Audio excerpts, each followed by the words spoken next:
श्री सीता रामचंद्राभ्याम नमः।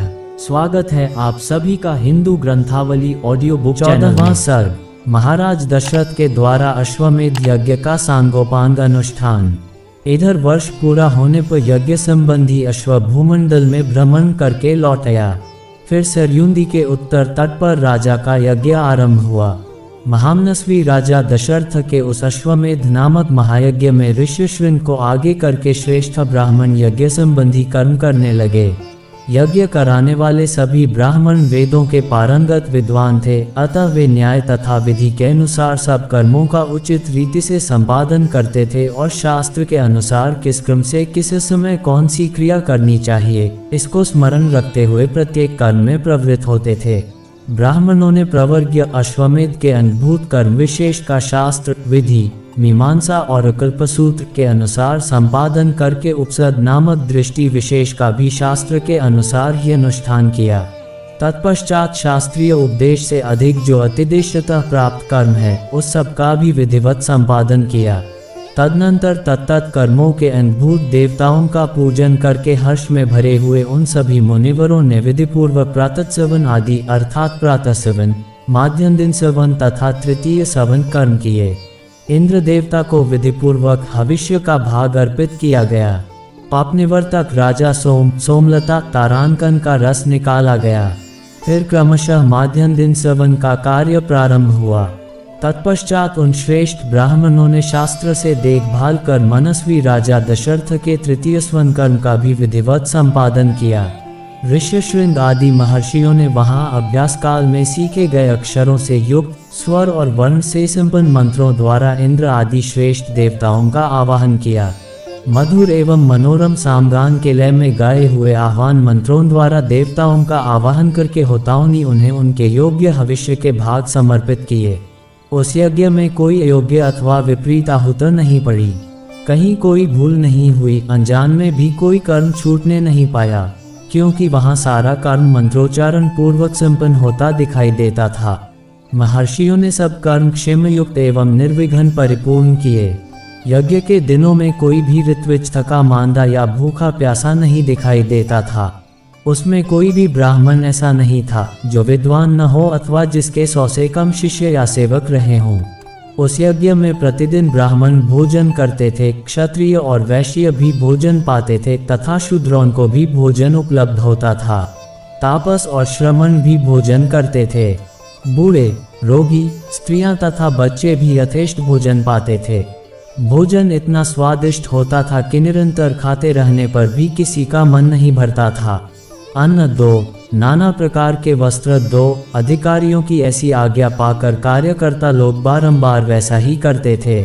वहां प्रतिदिन विधिवत पके हुए अन्न के बहुत से पर्वतों जैसे ढेर दिखाई देते थे। महामनस्वी राजा दशरथ के उस यज्ञ में नाना देशों से आए हुए स्त्री पुरुष अन्नपान द्वारा भली भांति तृप्त किए गए थे। श्रेष्ठ ब्राह्मण भोजन विधिवत बनाया गया है, बहुत स्वादिष्ट है, ऐसा कहकर अन्न की प्रशंसा करते थे। भोजन करके उठे हुए लोगों के मुख से राजा सदा यही सुनते थे कि हम लोग खूब तृप्त हुए, आपका कल्याण हो। वस्त्र आभूषणों से अलंकृत हुए पुरुष ब्राह्मणों को भोजन परोसते थे और उन लोगों की जो दूसरे लोग सहायता करते थे उन्होंने भी विशुद्ध मणिमय कुंडल धारण कर रखे थे। एक सवन समाप्त करके दूसरे सवन के आरंभ होने से पूर्व जो अवकाश मिलता था उसमें उत्तम वक्ता धीर ब्राह्मण एक दूसरे को जीतने की इच्छा से बहुतेरे युक्तिवाद उपस्थित करते हुए शास्त्रार्थ करते थे। उस यज्ञ में नियुक्त हुए कर्मकुशल ब्राह्मण प्रतिदिन शास्त्र के अनुसार सब कार्यों का संपादन करते थे। राजा के उस यज्ञ में कोई भी सदस्य ऐसा नहीं था जो व्याकरण आदि 6 अंगों का ज्ञाता न हो, जिसने ब्रह्मचर्य व्रत का पालन न किया हो तथा जो बहुश्रुत न हो। वहाँ कोई ऐसा द्विज नहीं था जो वाद विवाद में कुशल न हो। जब यूप खड़ा करने का समय आया तब बेल की लकड़ी के 6 यूप गाड़े गए। उतने ही खैर के यूप खड़े किए गए तथा पलाश के भी उतने ही यूप थे जो बिल्व निर्मित यूपों के साथ खड़े किए गए थे। बहेड़े के वृक्ष का एक यूप अश्वमेध यज्ञ के लिए विहित है। देवदारू के बने हुए यूप का भी विधान है, परंतु उसकी संख्या न 1 है न 6। देवदारू के 2 ही यूप विहित हैं। दोनों बाहीं फैला देने पर जितनी दूरी होती है उतनी ही दूर पर वे दोनों स्थापित किए गए थे। यज्ञ कुशल शास्त्रज्ञ ब्राह्मणों ने ही इन सब यूपों का निर्माण कराया था। उस यज्ञ की शोभा बढ़ाने के लिए उन सब में सोना जड़ा गया था। पूर्वोक्त 21 यूप 21 रत्न 504 अज़ुर ऊंचे बनाए गए थे। उन सबको पृथक पृथक 21 कपड़ों से अलंकृत किया गया था। कारीगरों द्वारा अच्छी तरह बनाए गए वे सभी सुदृढ़ यूप विधिपूर्वक स्थापित किए गए थे। वे सब के सब 8 कोनों से सुशोभित थे। उनकी आकृति सुंदर एवं चिकनी थी। उन्हें वस्त्रों से ढक दिया गया था और पुष्प चंदन से उनकी पूजा की गई थी। जैसे आकाश में तेजस्वी सप्तर्षियों की शोभा होती है, उसी प्रकार यज्ञ मंडप में वे दीप्तिमान यूप सुशोभित होते थे। सूत्र ग्रंथों में बताए अनुसार ठीक माप से ईंटें तैयार कराई गई थीं। उन ईंटों के द्वारा यज्ञ संबंधी शिल्पी कर्म में कुशल ब्राह्मणों ने अग्नि का चयन किया था। राजसिंह महाराज दशरथ के यज्ञ में चयन द्वारा संपादित अग्नि की कर्मकांड कुशल ब्राह्मणों द्वारा शास्त्र विधि के अनुसार स्थापना की गई।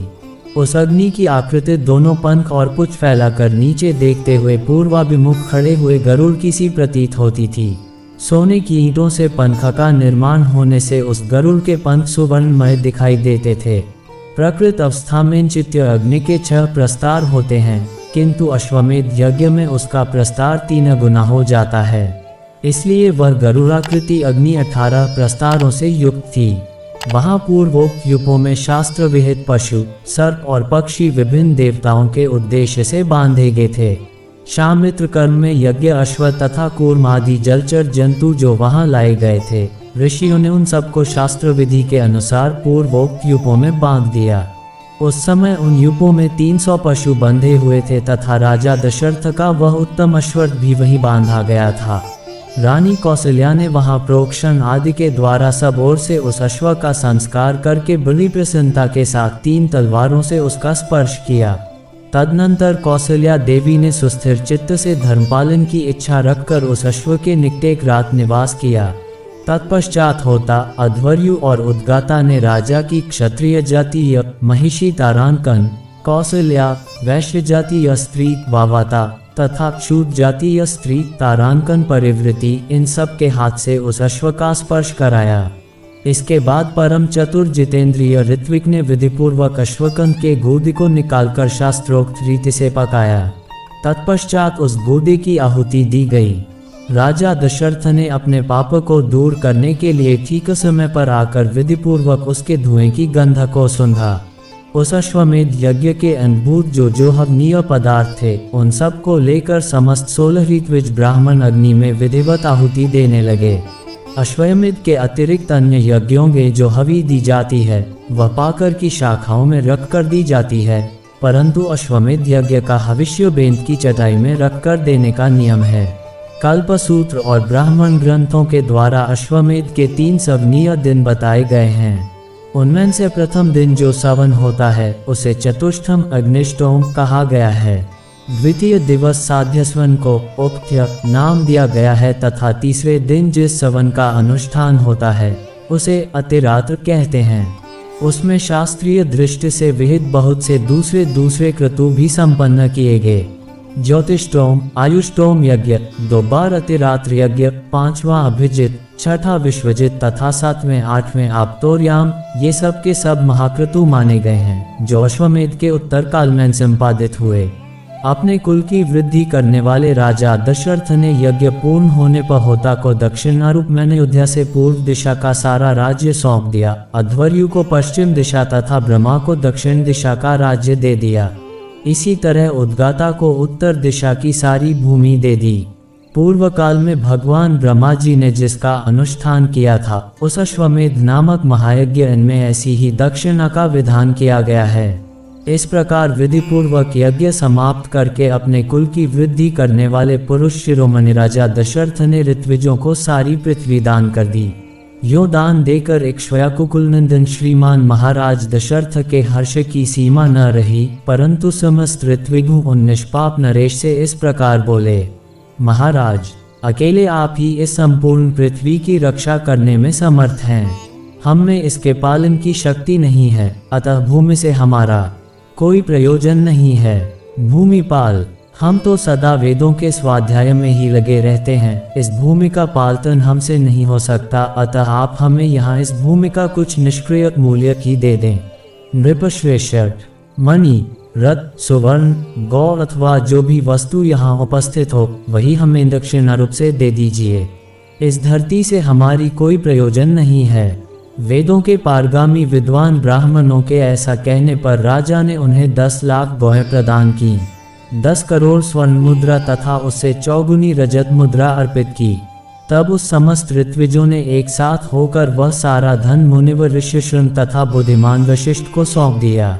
तदनंतर उन दोनों महर्षियों के सहयोग से उस धन का न्यायपूर्वक बंटवारा करके वे सभी श्रेष्ठ ब्राह्मण मन ही मन बड़े प्रसन्न हुए और बोले, महाराज, इस दक्षिणा से हम लोग बहुत संतुष्ट हैं।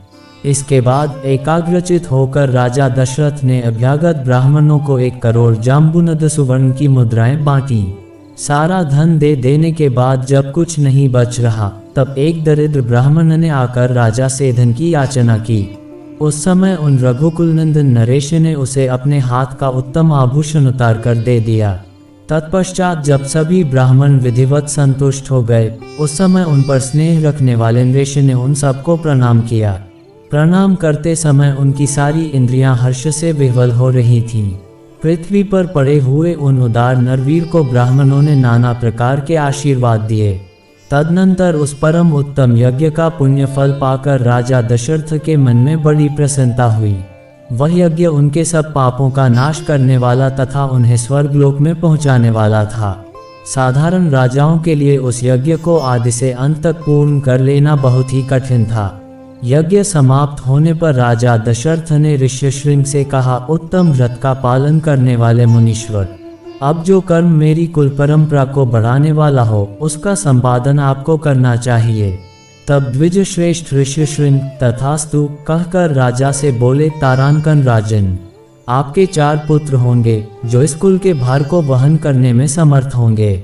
उनका यह मधुर वचन सुनकर मन और इंद्रियों को संयम में रखने वाले महामना महाराज दशरथ उन्हें प्रणाम करके बड़े हर्ष को प्राप्त हुए तथा उन्होंने ऋष्यशृंग को पुनः पुत्र प्राप्ति कराने वाले कर्म का अनुष्ठान करने के लिए प्रेरित किया। इस प्रकार श्री वाल्मीकि निर्मित आर्ष रामायण आदि काव्य के बालकांड में 14वां सर्ग पूरा हुआ। 14